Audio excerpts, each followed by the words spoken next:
Mabuhay mga Malaya! Sa video na ito ay ibabahagi ko sa inyo ang ilang parts ng pagabawan ceremony. So ang pagabawan ceremony ay ginagawa sa amin sa tradisyon na aming sinusunod kapag ang isang baylan ay natapos na ang maraming taon ng rites of passage or initiation rites, kasi dumaan ako sa napakadaming mga initiation rites or ilang taon din ang binilang. So dito ang pagabawan is parang recognition day siya, na after mong malagpasan ng lahat-lahat, ito na yung parang pinaka-final step para malaman kung magpapatuloy ka ba sa obligasyon mo or hindi na. Pero syempre ako, mas pinili ko magpatuloy. At dito din ay binabasbasan ka at ginagawa nga ito dyan sa mismong nakikita nyo ngayon na isang malaking shrine na kung tawagan ay pagabawan. Ang tanging makakaakat lang dyan ay ang mga elders or ang mga baylan na nakatapos na ng ilang taong rites of passage or initiation rites. Nagsisimula na kaming magpanawag-tawag. Parang ito yung pre-ceremony day. So dito binibigyan namin ng atensyon or imbitasyon ang mga nature spirits or mga diwata, mga tagbanwa, mga gabay. Isinasabi namin sa lahat sa spiritual world, kumbaga, na may mangyayari na sayawan o na pagabawan ceremony. So dito inaanyayahan ang lahat ng klase ng mga diwata. So dito din sa bahaging ito nagpapagdiwata din kami. Ibig sabihin under mediumship ng iba't ibang diwata na kung saan namamagitan kami na sila din yung ibang nakikipag-usap sa ibang diwata para sabihin sa kanila kung ano yung mga ganap or magiging kaganapan sa mga susunod na araw, kasi isang buong linggo itong seremonya.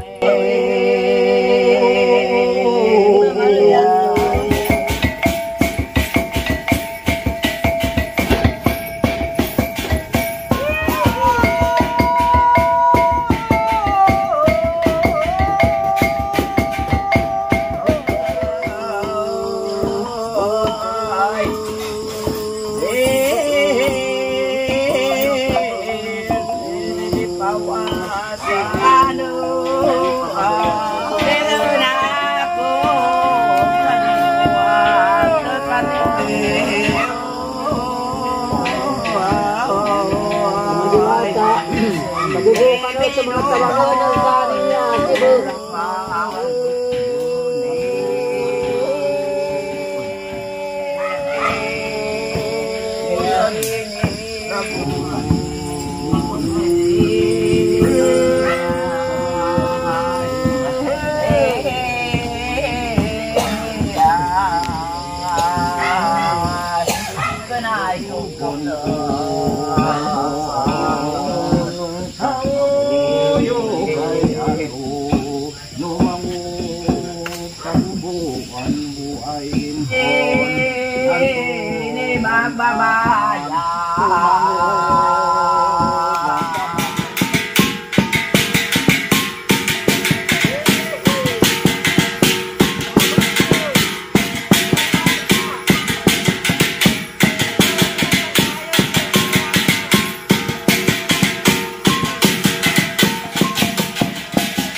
Panginog ka mo ba?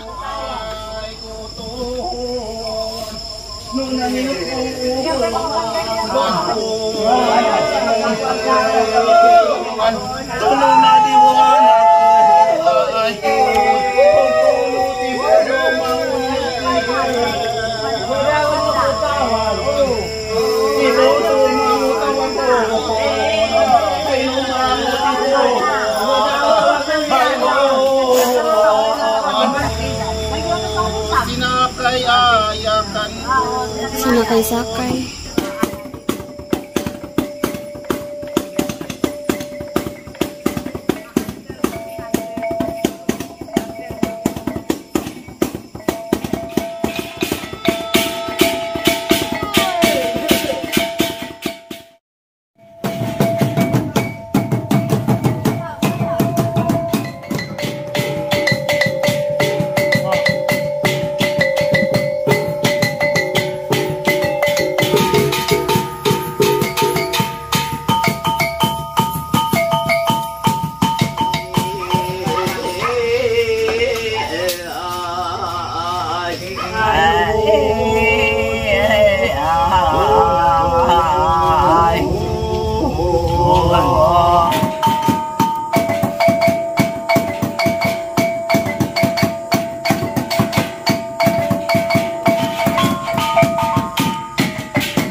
So ito naman yung pangalawang gabi kung saan hinahanda na ang baboy para sa pag-o-offer kinabukasan.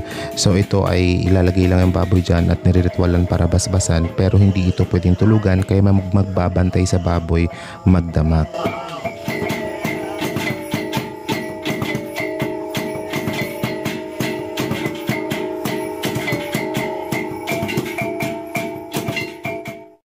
At kinaumagahan, ito na at tumuloy na rin sa pagbabasbas sa baboy kasi hindi siya pwedeng katayin na lang, lutuin na lang nang hindi mo binabasbasan kasi kukuha din kami ng bahagi ng laman loob like atay, tapos bahagi din ng part ng baboy na laman para i-offer din sa mga diwata. Meron din itong preparasyon na ginagawa, hindi ko na lang sinama dito kasi hindi ko na maaaring ibahagi yun. Basta mayroong specific na kinukuha preparasyon kung paano ihanda. Tapos ibibigay din ito sa mga tao para magsilbing pagbabahagi din ng kasaganaan at blessing at healing na rin sa mga participants na kakain nung luto syempre na offering. Pero yan, sa ngayon binabasbasan pa yung baboy.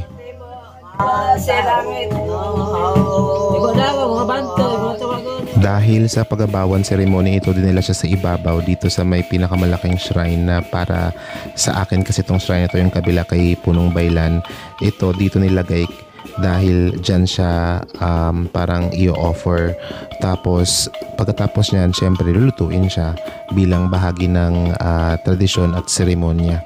So, ayan, at binabasa-basan din muna kasi hindi nga again pwedeng basta-basta na lang kitlin ng buhay na parang walang respeto doon sa kanyang kaluluwa.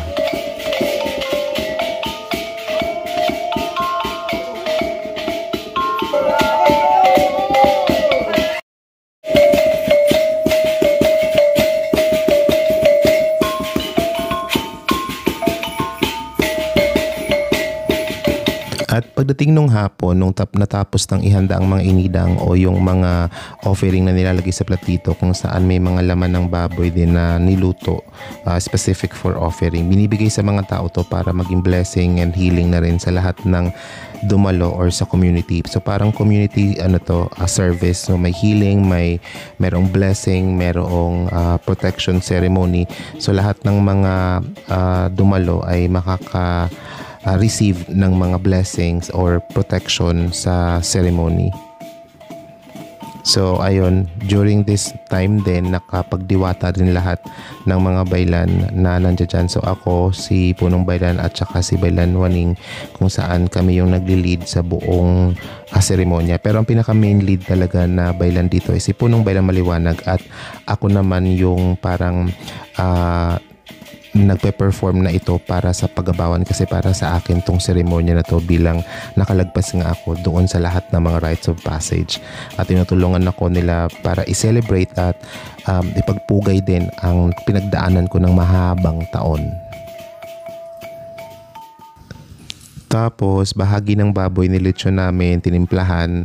So, ginawa naming hapunan, inulam namin kinagabihan. So, syempre yan ay bawas na dahil in-offer nga nung hapon. Tapos, yung ulo niya nandoon sa may spirit house kasi kakailanganan yun sa last day. Tapos dito naman, tuloy-tuloy pa rin ang sayawan kinagabihan. So, yung mga ilang nakatatanda, mga elders, mga participants, mga panauhin ay nagsasayawan para maging mas buhay pa at ma-celebrate nga ang seremonya sa pagabawan.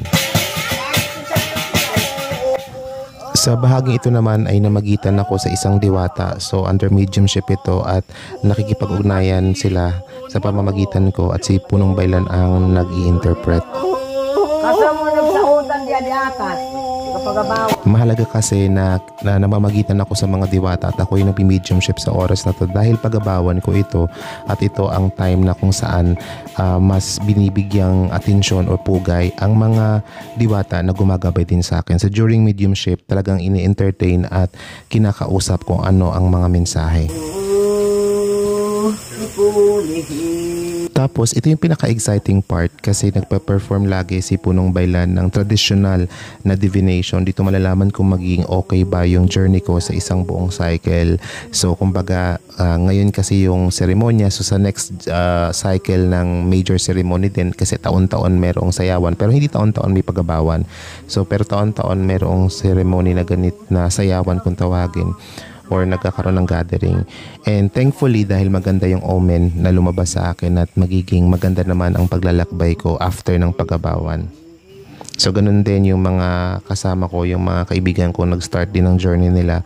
Nandito din sila at gumawa din sila syempre ng binugas or itong traditional divination. Pinalapit sila at thankfully din, maganda rin naman ang kanilang omens. So ito naman, ibang araw naman na to, may inalay ulit na baboy dito para naman sa lugar ni Punong Baylan sa kanyang pagabawan. Yung pagabawan niya, matagal na yung pagabawan niya. So syempre bilang respeto rin sa lugar ng pagabawan niya dati, nag-offer din siya ng baboy. Tapos ito, dito na nagkaroon na ng padugma o seremonya ito ng victory hunting or pangangaso, ganyan.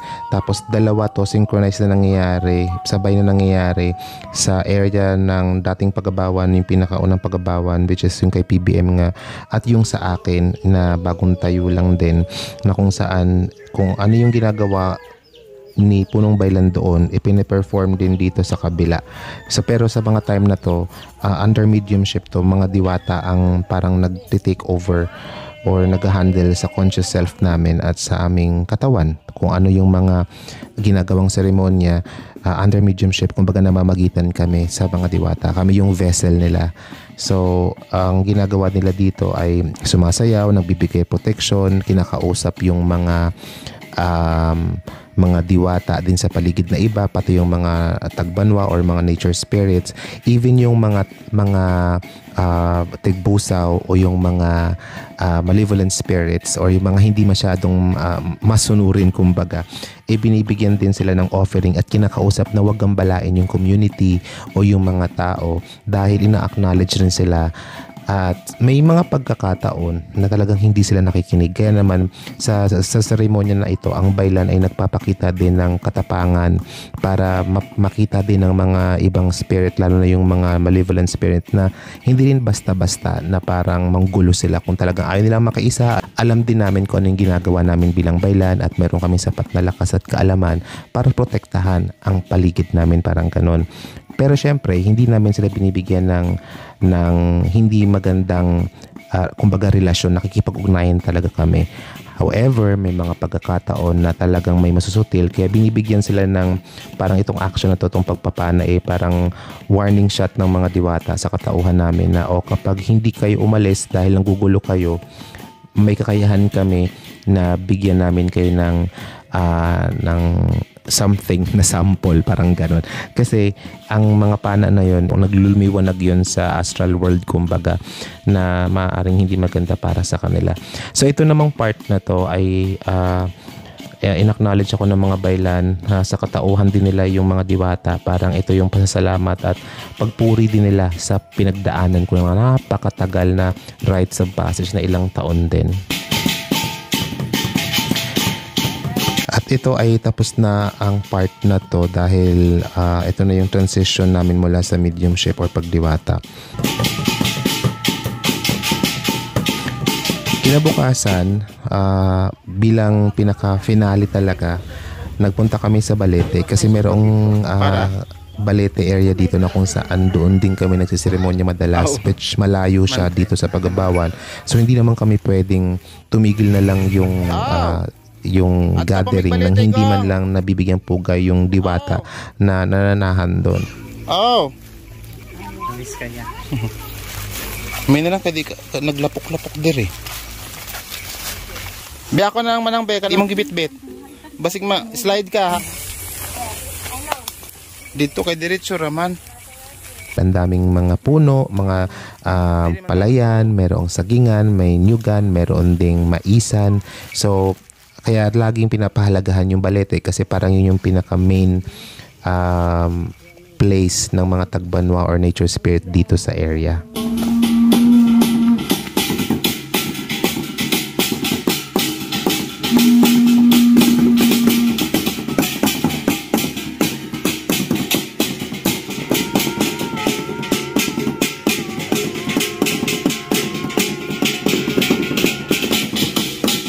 So, yun. At ito ay patapos na mga malaya. Kaya maraming salamat sa inyong pakikinig hanggang sa susunod. Paalam sa ngayon.